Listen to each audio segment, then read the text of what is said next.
culturally, financially. William J Seymour was not one of those people. In fact, for him, it seemed like the very opposite. Son of a slave, blind in one eye, a young black man living in an intense racist environment, life didn't look like it was in his favour. Yet God used him, and he became one of the most influential African-American Christian leaders of his time, and his impact can still be felt today. Seymour was born on the 2nd of May 1870 in Louisiana, and his parents, Simon and Phyllis, were both recently freed slaves. Not much is known of his younger years, but later he escaped the harsh prejudice of Louisiana to live in Cincinnati. However, there he suffered a bout of smallpox, and the attack caused him to lose his left eye. Amazingly, his recovery from the potentially fatal illness actually compelled him to become a preacher. He grew an unwavering fascination to experience the Holy Spirit. He was hungry for finding truth and had a passion to share it, both of which fueled his travels to a great number of different cities. Seymour soon had a desire to become a student at a Bible school in Texas and sought to join the classes. But because segregation was still happening, they would not provide him with a seat in the class. Instead, he was only allowed to listen through an open door or window.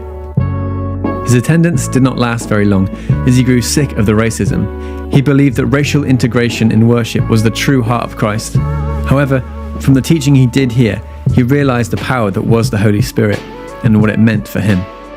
Seymour was led to move to Los Angeles, where he wasted no time in making his presence felt.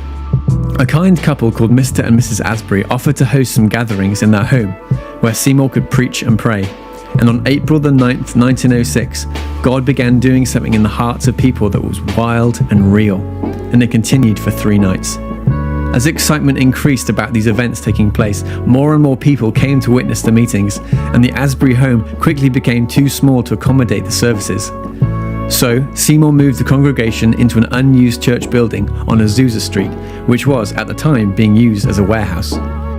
The congregation, made up of people of all races, cleaned out the building and then filled the interior with makeshift furnishings. The pulpit was made of 2 boxes nailed together, and the seats made from planks nailed to empty barrels. Seymour made his home on the floor above the church and began holding services 3 times a day, 7 days a week. A diverse array of volunteers helped assist the gatherings, black and white, men and women. It gained national attention as the Azusa Street Revival and was a huge catalyst for the expansion of the Pentecostal movement across the world. The Azusa Street Revival was always filled beyond capacity, as it attracted more than 1,000 people a day and had a reputation for wild scenes of passion and prayer. People were amazed that Seymour, from his unlikely and humble beginnings, had realized his vision of a completely integrated church community alive with the Spirit of God.